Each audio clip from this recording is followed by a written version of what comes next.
Welcome to Samvad. Today I am at Cochin Shipyard.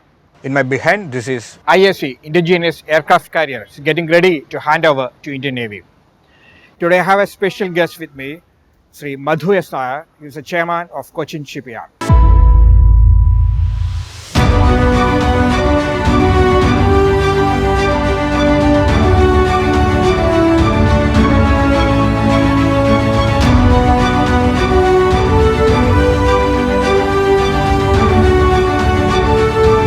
AC was a major challenge and opportunity before Cochin Shipyard. How you see after this completion of this project? See, the opportunities that's been presented by IAC, it's actually perfected a lot of systems in the company. It has elevated the thinking and the capabilities to a different level. Right. To touch a few of these points like about design and engineering capabilities, this has been stepped up by a significant level. In fact, one of the core areas for any high-tech vessel is extreme strength on your design and engineering, which is not visible outside, but only if you have that design and engineering strength, you can actually move forward. So that has been, it's at a very high level because you see this mammoth. Can you give the specification details? See, this vessel is about 260 meter long, and it displays us. The naval ship is always called by a displays. It displays us about slightly upwards of 40,000 tons.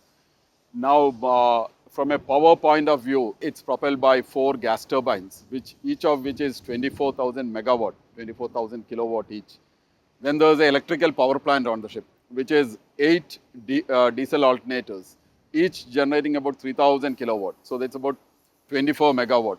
Technically, can power half the city of Cochin, that kind of power. And all the figures on the ship, those are interesting. The kilometers of piping, about 2,400 kilometers of electrical cables. So the significance is actually, it's almost a 18-story building. About 1,600 people can live comfortably. There's a full-fledged hospital on board with full operation theater, scan systems and other things. So what happens when you take up such a large system is, you can build ships, but when you integrate systems, and the systems must talk to each other, that's what we call network-centric systems. So the confidence of handling large-scale network-centric systems, that's extremely high today. And we can make sure that any complicated system which needs large-scale integration, because these days, like you're moved into the era of, for example, on this vessel, we have a integrated platform management system, what we would otherwise call a fly-by-wire system. So it can all be controlled from consoles and from remote locations. So these skills have been acquired, and this can be taken across, and this is what the world needs for new generation vessels. You call it as ISC, indigenous aircraft Correct, carrier. The word indigenous is actually really exciting for all of us. Yeah. How it happened? See, this thought process, again, the credit must go to the thought process in the Indian Navy. Because see, you are aware that India had an aircraft carrier earlier, which was the old HMS Hermes, which served India for long. Then we had the present aircraft carrier, what we have is INS Vikramaditya, which also came from abroad.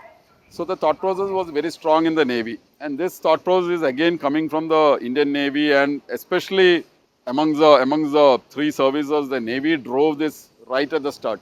But they felt that unless you actually design and engineer ships in India, and to the extent possible, the Navy calls this by a different configuration. The colloquial term they use is, they say, float, power, and the fire part. Okay. Amongst which, like they wanted indigenization in all the aspects. Now, this thought process being driven by the Navy, so they wanted this, they schemed this as it was not schemed as an indigenous aircraft carrier. It was originally schemed as a air defense ship. It was called an ADS even when we started off. Okay. And then it actually became a full-blown aircraft carrier. Today, the complete basic design, which happened at the Indian Navy Design Directorate in Delhi, the complete functional design, detail engineering, down to the last detail in Cochin Shipyard, complete construction. And when you're talking about equipment and systems, today we have coined the word Atmanirbharata, which was always there, but then the Atmanirbhar Bharat cuts very strongly with us. You can say with confidence, this vessel from a value point of view is 76% Atmanirbhar. And the confidence as you move forward into the next is this figure can be. And what are these 24%? These are the aviation flight complex as we call it, because the planes are still not Indian. The Indian planes will also fly from this. The LCA will fly from this, but then there are other planes also that flies from this. So some of the AFC components, large, that is the thing which is there. There is a gas turbines which had the foreign component, but which has actually been implemented in India through Hindustan Aeronautics Limited. So see, the great feel here is when I talk Atmanirbhar, see, from Cochin Shipyard it gives me great pride, but it gives me even more greater pride talking as an Indian. Right. Because see here, just look at the companies that's involved. Bharat Electronics Limited, BHEL, Tata Advanced Systems, Larsen and Toubro, Kirloskar Oil Engines, Kirloskar Pneumatics, the large scale, our Steel Authority of India Limited, the DRDO labs, about 100 and odd MSMEs directly on this. So there's a lot of Indian flavor that's come into it. So this whole thrust on indigenization and this Atmanirbhar part. And this yard was working on 24/7, This 365 days. see, the initial part was the design and engineering part. Then it was in the fabrication stages. Okay. There were when you came, there were blocks all over the shipyard. Then we launched the vessel in 2013. So from then onwards, the vessel is in water. Then we call various systems are put through the final outfitting, test, commissioning stage. And we have on a given day, we have about 2,005. You can see the kind of people that's coming in even now, you know, Right, like right. so the kind of finishing works, because we need to now prepare the vessel for commissioning, you know. So we call it the clean ship, just to get this clean, because it's a mammoth place, you know. So the yard worked continuously on this. All these are shipyard workers, or they are contract labor? No, it's a combination. It's a combination of people. So we have turnkey people, we have people significantly from Kerala, we have people from other states. So again, this is an all India effort that's happening. What is the future of green shipping? Actually, you mentioned about green shipping in your speech last day also. Can you elaborate on that concept, and also how Cochin Shipyard is prepared to emerge into this new market? When it's coming to technology, when it's coming to engineering, it's all going to be about sustainability. So we call this green. Now, when you're talking about green in shipping, we need to understand, like, shipping is, you can have, for example, you're seeing boats here. So this is extremely near coastal. Then you will have a little bit coastal. Then you will have high sea. So if you roughly divide this into these three categories, each one will have a different challenge. For the near coastal, probably we move significantly into electrics, so that you have charging either from the shore or by various other methods. For the mid levels, you will have various type of non-carbon, non-fossil fuels. And for the high sea shipping also, you will have various type of less carbon fuels. But this is non-reversible. This will move forward. It is only a matter of time.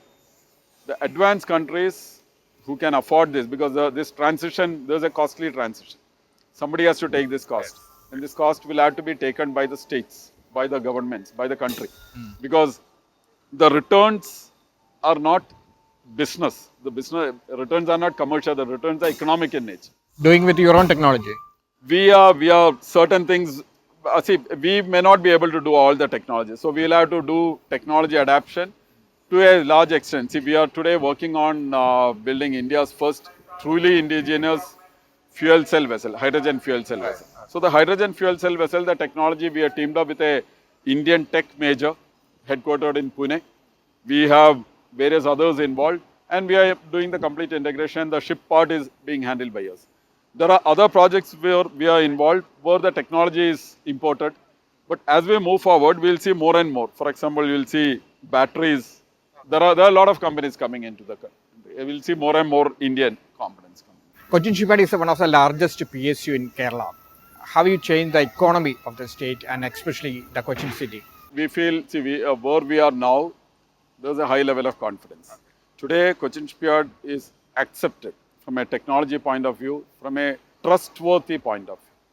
See, trust is very important. Ships are this big business. You don't want to put your money and then not get something. This is from a commercial perspective. We have reached a level of trust where in Europe, Cochin Shipyard is today an accepted brand. We can actually do that. The numbers and other things, we feel we are at a tipping point. And we feel much more will come into Cochin. And it's not just Cochin. See, today we are doing 2 major expansion projects. Just happy to inform you that in Cochin, we are investing about 2,800 crores. So it's a massive investment. So we are actually believing in the capabilities, this odd feel which people had at least some time back that nothing much can be done in Kerala. I think we are exceptions. We are here to prove that unnecessary perceptions wrong. But it's not just about Kerala. We are also expanding a little bit in other parts. So today we have 7 units across India, and each one is going to be specialized. This shipyard in Kochi is going to be mainly for large to mid-size vessels. But we will leverage the shipyard for smaller things to start off, because that is where the confidence comes in and that's where the market will accept us. But once we leverage it, it will come out of, we have now 2 subsidiaries, one in Malpe near Udupi in Karnataka and the other one in Kolkata. So these will come out of those facilities. Ship repair, we are here in Kochi. We have our main base in Cochin Shipyard, international ship repair facility on the land leased from Wellington, Cochin Port Trust in Wellington Island, and 3 units now, Mumbai, Kolkata and Port Blair. So ship repair, we feel ship repair, India, this is eminently suited for India. India can actually be, ship repair is, in civil aviation we call the MRO in civil aviation, the maintenance, repairs and overhauls. Similarly, MRO in shipping, and we feel we can attract much more Indian tonnage, potential for foreign naval forces to be repairing in Kochi. So these are all things which we are looking at. Definitely, everyone wants to know about the future business order of Cochin Shipyard. Yeah. We are today sitting generally good, but as CMD, you want more because you want your aspirational turnover targets multiplied by about 4 to 5 years, because the gestation period in this business is bit high. So today I have from the Navy we have ASW corvettes, 8 numbers, which is about 6,500 crores. We are due to sign contracts for the next generation missile vessels, which will be another 6 vessels, which would be about 10,000 crores. And there are other orders also which I may not be able to talk more on it, but then from Europe, we are sitting pretty close to orders. We have picked up 8 vessels from Germany. This is a very major break for us. Small, mid-sized coastal vessels, but we have entered a niche segment in Germany, which normally people can't enter. These are all clannish businesses, but probably the trust we have, our friends in Europe, who have actually taken vessels from Cochin Shipyard. We have delivered more than 45 ships into West Europe, and those ships are doing the talking for us.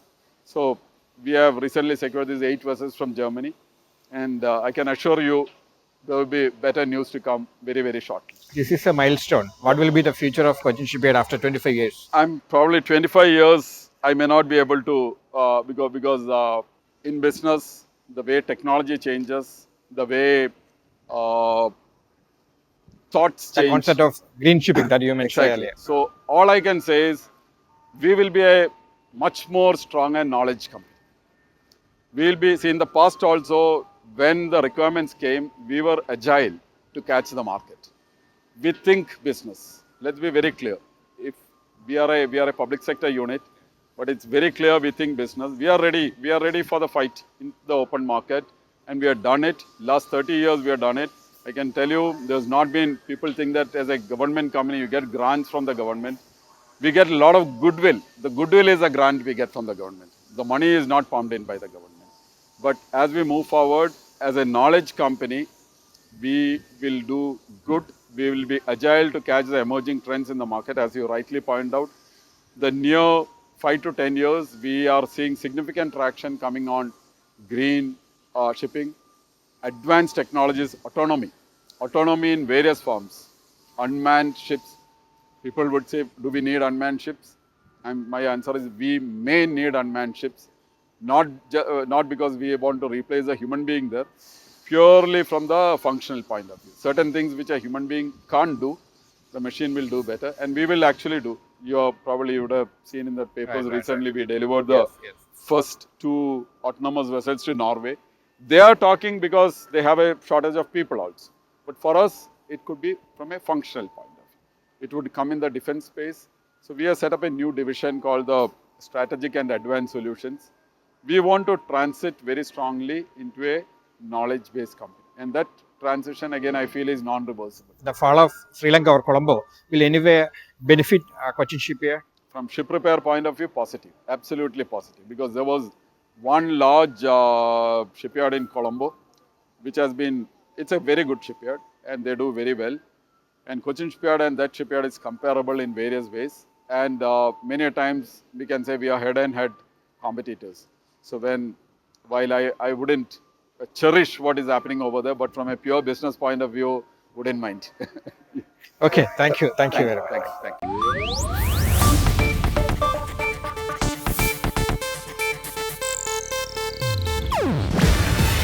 ಇದು Asianet news network ಪ್ರಸ್ತುತಿ. ನೀವು ನೋಡ್ತಿದ್ದೀರಾ Asianet ಸುವರ್ಣ news.